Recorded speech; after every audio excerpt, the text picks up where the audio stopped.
পরের ঘটনা।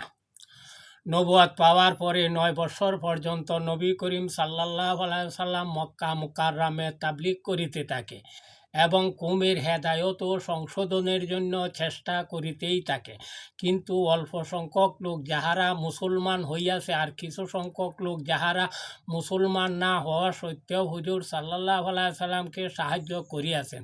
তাছাড়া মক্কার অধিকাংশ কাফের হুজুর সাল্লাল্লাহু আলাইহি সাল্লাম এবং তাহার সাহাবাগণকে সর্বপ্রকারেই কষ্ট দিয়াছেন। তাহারা টাটা বিরোধিতা করার সত্ত্বেও এবং যতই রকমের নির্যাতন সম্ভবত উহা ত্রুটি করেন না। হুজুর সাল্লাল্লাহু আলাইহি সাল্লামের চাচা আবু তালেব এই সকল হৃদয়বান লোকদের মধ্যে ছিলেন যাহারা মুসলমান না হওয়া সত্ত্বেও হুজুর সাল্লাল্লাহু আলাইহি সাল্লামকে সর্বপ্রকারেই সাহায্য সহযোগিতা করিয়াছেন। নবুয়াতের ১০ বৎসর পর যখন আবু তালেব এন্তেকাল হইয়া গেল, তখন কাফেরদের জন্য আরও সর্বাধিক হইতে প্রকাশ্যে ইসলাম প্রচার বাধা প্রদান মুসলমানদের উপর নির্যাতনের সুযোগ মিলিয়া গেল।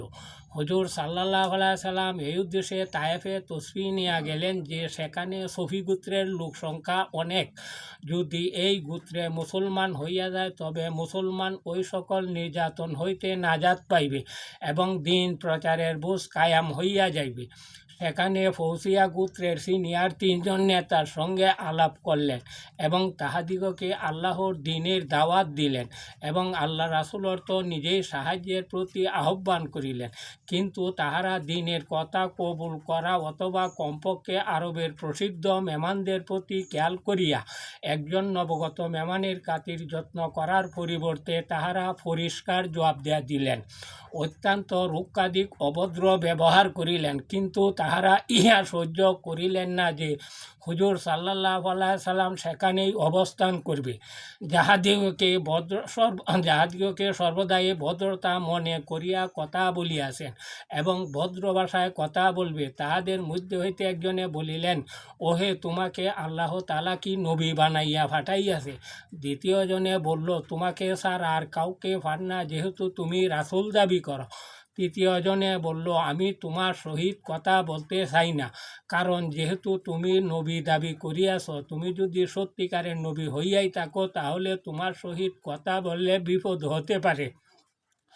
আর যদি মিথ্যাবাদী হইয়া থাকো তাহলে এইরূপ লোকের সহিত আমি কথা বলতে চাই না। অতঃপর তাহাদের ব্যাপারে নিরাশ হইয়া নবী করিম সাল্লাল্লাহু আলাইহি সাল্লাম অন্য লোকের সাথে কথা বলতে ইচ্ছা করিলেন, কারণ তিনি ছিলেন ধৈর্য ও হেকমতের পাহাড়। কিন্তু তাহার দাওয়াত কেহই কবুল করেন না, বরং কবুল করার পরিবর্তে তাহারা পরিষ্কার বলিয়া দিলেন, তোমরা আমাদের শহর ছাড়িয়া এক্ষণেই বাহির হইয়া যাও, যেখানে গেলে তোমাদের চাহিদা হয় সেখানে চলিয়া যাও। হুজুর সাল্লাল্লাহু আলাইহি সাল্লাম তাহাদের নিকট হইতে সম্পূর্ণ নিরাশ হইয়া ফিরিয়া যাচ্ছিলেন। তাহারা শহরের ছেলে মেয়েদেরকে হুজুর সাল্লাল্লাহু আলাইহি সাল্লামের পিছনে লেলাইয়া দিলেন, ঠাট্টা বিরোধিতা করিতে লাগিলেন, তালি বাজাইতে লাগিলেন, পাথর নিক্ষেপ করিতে লাগিলেন। ইহাতে রক্ত প্রবাহিত হইবার কারণ উভয়ের জুতা রঙিন হইয়া গেলেন। এই অবস্থায় তিনি ফিরিয়া চলিলেন। পথের এক জায়গায় আসিয়া যখন এই দুষ্ট হইতে নিশ্চিত হইলেন, তখন আল্লাহ তাআলার কাছে একটি দোয়া করিলেন, আলহামদুলিল্লাহ।